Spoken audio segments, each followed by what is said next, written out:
અરવલ્લી મોડાસા ખાતે અરવલ્લી વિશ્વ હિન્દુ પરિષદની જિલ્લા બેઠક યોજાઈ। આ બેઠકમાં આગામી સમયમાં વિશ્વ હિન્દુ પરિષદ દ્વારા કયા અને કેવા પ્રકારના કાર્યક્રમો કરવામાં આવશે તે વિશે ચર્ચા કરાઈ, તેમજ સંગઠનને મજબૂત કરવા સાથે નવીન હોદ્દાઓની કામગીરી સોંપાઈ। આ કાર્યક્રમમાં નવીનભાઈ પટેલ, અશોકભાઈ પટેલ, હસમુખભાઈ પટેલ, સંજયભાઈ ભાવસાર સહિત નગર અને જિલ્લામાંથી કાર્યકર્તાઓ ઉપસ્થિત રહ્યા। જોતા રહો અજય એ ભાટિયા સાથે ભાટિયા પંદર ન્યૂઝ, અરવલ્લી મોડાસા।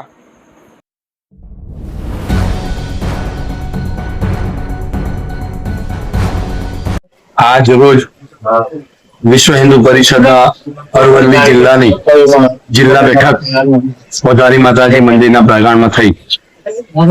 વિશ્વ હિન્દુ પરિષદની ઉત્તર ગુજરાત પ્રાંતની બેઠક નળ સરોવરના કિનારે થયેલી અનુસંધાનમાં ગત 6 માસમાં વિશ્વ હિન્દુ પરિષદે કાર્ય વિસ્તારમાં જે કામ કર્યા છે, આગામી 6 માસમાં શું શું કામ કરીશું એની પૂર્ણ ચિંતન કરવા માટે બેઠક થઈ રહી। અનુસંધાનમાં આજે જિલ્લા બેઠકની પણ આ જે વિષયમાં આની ચર્ચા અંતે બેઠક હતી। અરવલ્લી જિલ્લામાં આગામી 6 માસમાં કેવા પ્રકારના કામ કરીશું તેનું મૂલ્યાંકન ચિંતન કરીશું અને યોજના બનાવીશું।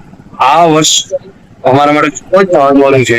સંઘનું શતાબ્દી વર્ષ છે। સંઘના શતાબ્દી વર્ષ દરમિયાન આખા વર્ષ દરમિયાન જુદા જુદા પ્રકારના જે કાર્યક્રમો છે, જેવી કે સંપર્ક, હિન્દુ સંમેલનો, વિજયાદશમીના દિવસે સંઘનું શતાબ્દી દિવસ પૂર્ણ થશે તો કાર્યકર્તાઓ પણ સહભાગિતા અંતર વધારશે એની યોજના બનાવી છે, તથા તાલુકા સહ આવી બેઠકો બનાવી અને એનું કાર્યની મૂલ્યાંકન થશે, એની યોજના બનશે।